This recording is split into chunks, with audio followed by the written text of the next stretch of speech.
Americans for Fair Taxation presents the Weekly Chairman's Report, written by Steve Hayes, president of Americans for Fair Taxation, and recorded by Bob Paxton, a volunteer with the Florida FAIRtax Educational Association. And now, this week's Chairman's Report.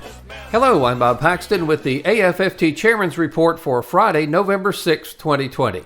Democracy at Work. As of the time this is written, the outcome of the presidential election has not yet been determined. However, it's important to remember one thing. Regardless of who is president or which party controls the House and the Senate, we still have a country. If the people decide that they made a mistake in this election, they'll have the chance to start changing direction in 2 years. But no matter how this election turns out, never forget that we still have a country where the people, not government elites, are in charge. It is still we, the voters, who decide the makeup of Congress and who holds the presidency. In 1864, Abraham Lincoln was running against George McClellan. Now, McClellan favored a negotiated peace with the South that would allow the southern states to form their own country. Lincoln favored continuing the war until the country was again united. The newspapers, the only media of the time, often embellished stories in order to win support for the side they favored. Many urged Lincoln to delay the election until the following year because, until Sherman captured Atlanta, he was almost certainly going to lose. Now, after the election, which he won, Lincoln appeared on a White House balcony to address a group that had gathered to congratulate him. Lincoln explained why it was so important to have the election.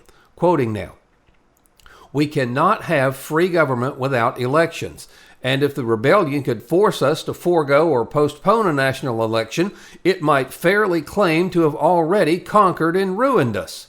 The strife of the election is but human nature, practically applied to the facts of the case. What has occurred in this case must ever recur in similar cases. Human nature will not change. In any future great national trial, compared with the men of this one, we will have those just as weak, just as strong, as silly and as wise, as bad and as good. Let us therefore study the incidents of this as philosophy to learn wisdom from, and none of them as wrongs to be revenged." But the election, along with its incidental and undesirable strife, has done good, too. It has demonstrated that a people's government can sustain a national election in the midst of a great civil war. Until now, it has not been known to the world that this was a possibility. It shows that even among candidates of the same party, he who is most devoted to the Union and most opposed to treason can receive most of the people's votes. It shows also, to the extent yet known, that we have more men now than we had when the war began. Gold is good in its place, but living, brave, patriotic men are better than gold. End of quote. Winston Churchill was the British Prime Minister during World War II.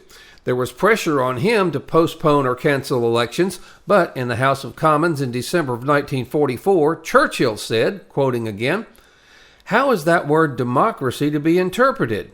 My idea of it is that the plain, humble, common man, just the ordinary man who keeps a wife and family, who goes off to fight for his country when it's in trouble, goes to the poll at the appropriate time and puts his cross on the ballot paper showing the candidate he wishes to be elected to Parliament, that he is the foundation of democracy. It is also essential to this foundation that this man or woman should do this without fear and without any form of intimidation or victimization. He marks his ballot paper in strict secrecy, then elected representatives and together decide what government, or even in times of stress, what form of government they wish to have in their country. If that is democracy, I salute it, I espouse it, I would work for it." End of quote. In conclusion, there's an old joke that applies to many politicians who decide that they, once elected, are suddenly transformed into all-knowing people who know better than we ordinary people do what is best. The joke goes like this: what's the difference between God and a politician? God doesn't think he's a politician. Now, regardless of who is president and who controls Congress, the fact remains that the corrupt income payroll tax system is ruining our economy. It's destroying jobs and keeping a veil over the eyes of our citizens by hiding the amount of federal taxes we pay. The FAIRtax, by putting the tax rate on every retail receipt, ensures that every American knows exactly how much the federal government is costing him or her. Now, this includes the cost of every free benefit the politicians dangle in front of us as they try to curry favor and votes. We must remember that the one thing that any government needs is revenue from its citizens. As our income payroll tax system becomes more complicated and more corrupt, the people are starting to rebel. The billions of dollars in tax evasion that takes place every year is clear evidence that a lot of people consider the system to be unjust and unfair, and consequently, they feel perfectly justified in fighting back against it. The FAIRtax makes government more accountable and more transparent, something the politicians hate. If you have friends who don't know about the FAIRtax, send them to fairtax.org. Have them watch the whiteboards under how it works, and if they agree, ask them to please join us. Then, contact your members of Congress and the President and demand that Congress pass the FAIRtax, the only truly fair tax. This has been the Weekly Chairman's Report, written by Steve Hayes, President of Americans for Fair Taxation.